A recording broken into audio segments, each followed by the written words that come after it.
نبی پاک نے غریبی کو عزت دی. حضرت عبد الرحمن ابن عوف کہتے ہیں میرا ایک دن دل کیا تھا کہ یہ دولتیں چلی جائیں میں غریب ہو جاؤں. حالانکہ امیروں کا کبھی غریب ہونے کو دل میرا کیا تھا. کہ کس طرح؟ فرمانے لگے ایک غریب صحابی حضرت سعد انصاری نبی کریم کی بارگاہ میں ملنے کے لیے آئے. انہوں نے جب نبی پاک کے سامنے ہاتھ کیے نا ملانے کے لیے، قربان جائیں، انہوں نے ہاتھ پیچھے کرنا چاہا پر میرے نبی نے ان کا ہاتھ تھام لیا. حضور نے زور سے پکڑ لیا. انہوں نے ایک دفعہ چاہا، اصل میں آپ سمجھے نہیں نا میں کیا کہہ گیا ہوں، یعنی حضور نے ہاتھ تھام لیا، یعنی نبی کریم نے ان کا اپنے دست مبارک سے ہاتھ پکڑ لیا. صحابی خاموش ہو گئے. حضور نے پھر ان کا ہاتھ کھولا. فرمایا یہ کیا ہے؟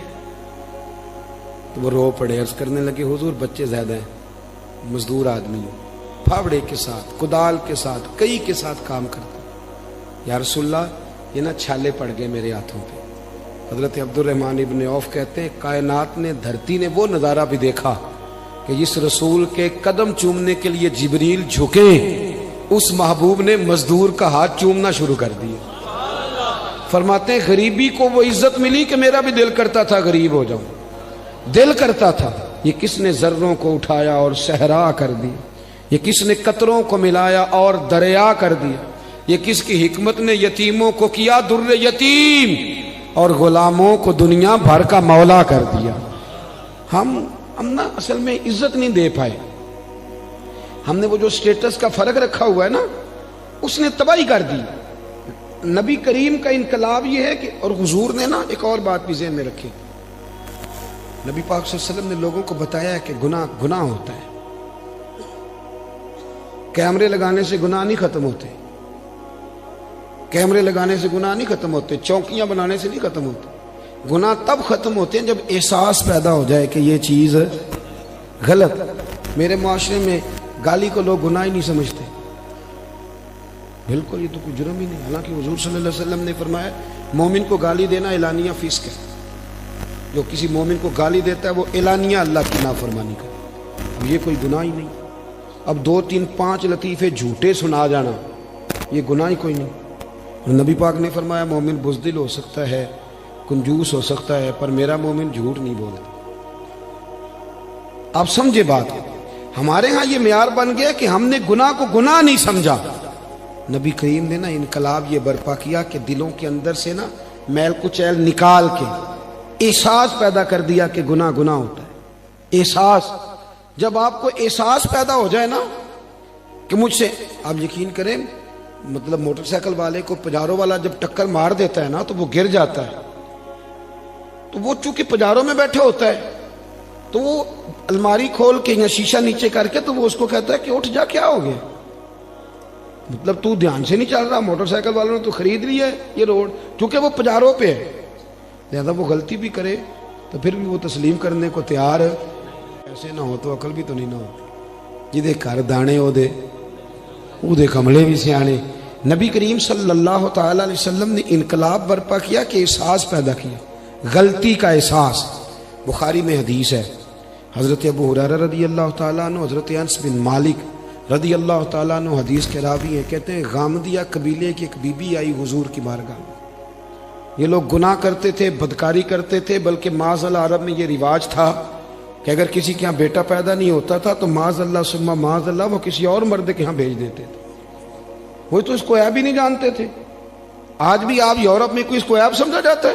ہمارے حکمران ہمیں مثالیں دیتے ہیں، ہم جی اس طرح کا بنا دیں گے. میں نے کہا رہنے دو، ہم نے اس طرح کا بن کے کیا کرنا ہے. اللہ کا فضل ہے میرے ملک میں آج بھی بہت ساری شرم و حیا ہے، بہت سارا کرم ہے اللہ کا. وہاں تو حد بندہ ہی کوئی نہیں. کس طرف آپ جا رہے ہیں؟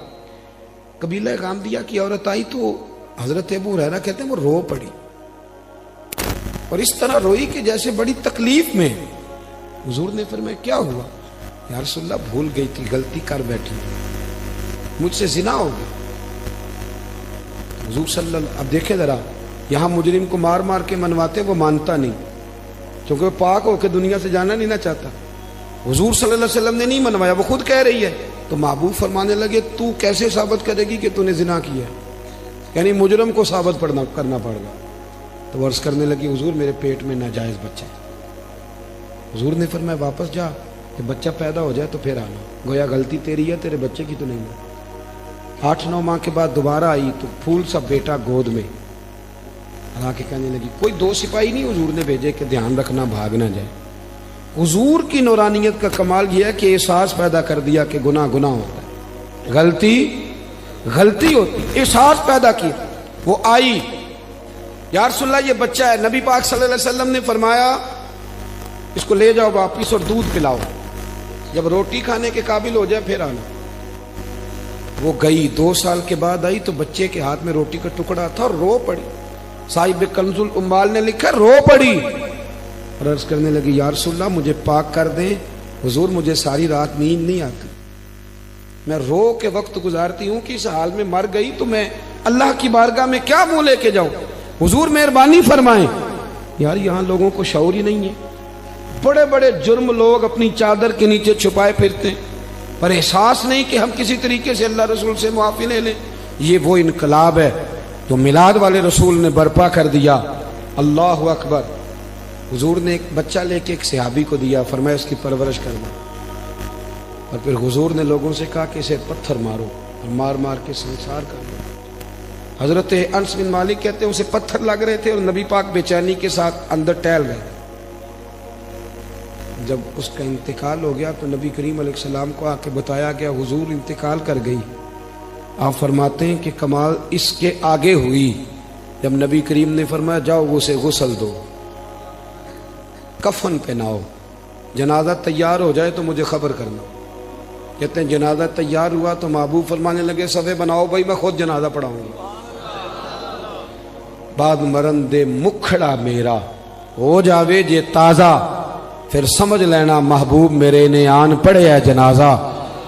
فرمایا صفے بناؤ میں جنازہ پڑھاتا۔ حضور نے جنازہ پڑھایا تو حضرت انس بن مالک رضی اللہ تعالیٰ عنہ فرماتے ہیں جتنی دیر میں اونٹ ذبح کر کے کھال اتار کے گوشت بنا کے تقسیم کیا جاتا ہے اتنی دیر نبی پاک اس کے لیے دعائیں مانگتے رہے۔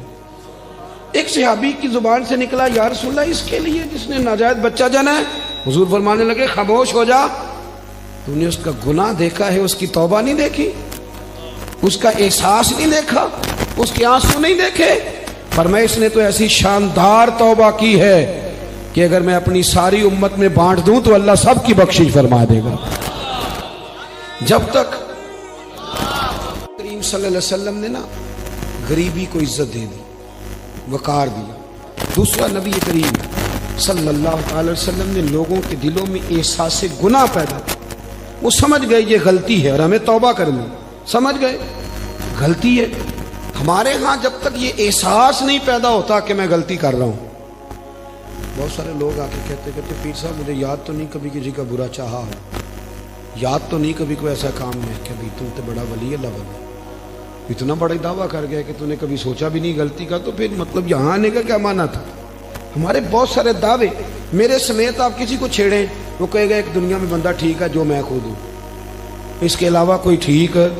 بلکہ بہت سارے لوگ تو کہتے ہیں جی میں چھوٹا تھا تو ابا جی کام نہیں کرتے تھے، بڑا ہوا تو بھائی نہیں کرتے، اور زیادہ بڑا ہوا تو بچے نہیں کرتے، یعنی ثابت کرنا چاہ رہے ہیں کہ ابے کو بھی روٹی میں نہیں کھلائی، میں نہیں پالا ہے۔ یعنی اپنے حق میں دلائل ہر وقت اپنے حق میں دلائل دینا بھی کوئی بات ہے بھائی؟ اپنے اندر اپنی غلطیوں کا احساس پیدا کر۔ تیسری بات میرے نبی کریم صلی اللہ علیہ وسلم نے نا رشتوں کے اندر رشتوں کا احساس پیدا کیا۔ رشتے پہلے بھی تھے پر ان کا احساس، میلاد سے پہلے بھی رشتے تھے پر رشتوں کا احساس موجود۔ حضرت طارق بن عبداللہ رضی اللہ تعالیٰ عنہ فرماتے ہیں کہ میں حضور صلی اللہ علیہ وسلم کے اعلان نبوت سے پہلے ایک دفعہ مکے آیا تھا تو میں نے ایک شخص کو دیکھا ایک بوڑھی عورت کے گلے میں رسی ڈال کے کھینچ کے لے جا رہا ہے۔ میں نے اس سے پوچھا کہ کیوں اس بوڑھی کو تکلیف دے رہے ہو؟ تو کہنے لگا تو ہٹ جا، تو کون ہوتا ہے؟ میں نے کہا یہ کون ہے بوڑھی؟ کہنے لگا میری ماں ہے، گلے میں رسی ڈال کے کھینچ رہی، کہہ رہا بوڑھی ہو گئی ہے کسی کام کی نہیں رہی، منڈی میں بیچنے جا رہا ہوں۔ میں آج جب یہ ہم بات بیان کرتے ہیں تو ہمیں حیرت ہوتی ہے کہ نہیں؟ بولیے، یہ آپ چلے جائیں، صرف 7-8 گھنٹے کی فلائٹ ہے، یورپ میں پہنچے، جا کے دیکھ لیں، بچہ 18 سال کا ہوتا ہے تو ابے کو فارغ نہیں کر دیتا وہ آج بھی، کوئی احساس رہتا ہے باقی، کوئی ایسی ٹینشن ہو اس پر سیمینار ہوتا ہو، اور ماں باپ بچوں کو نکال دیتے, کہتے بھی تیری 18 سال عمر ہوگی, اب تو نکل جا کے اپنا کچھ سوچ. اس کو ہمارے ہاں حیرت سے اس لیے دیکھا جاتا ہے کہ ہم میلاد والے رسول کے ماننے والے ہیں.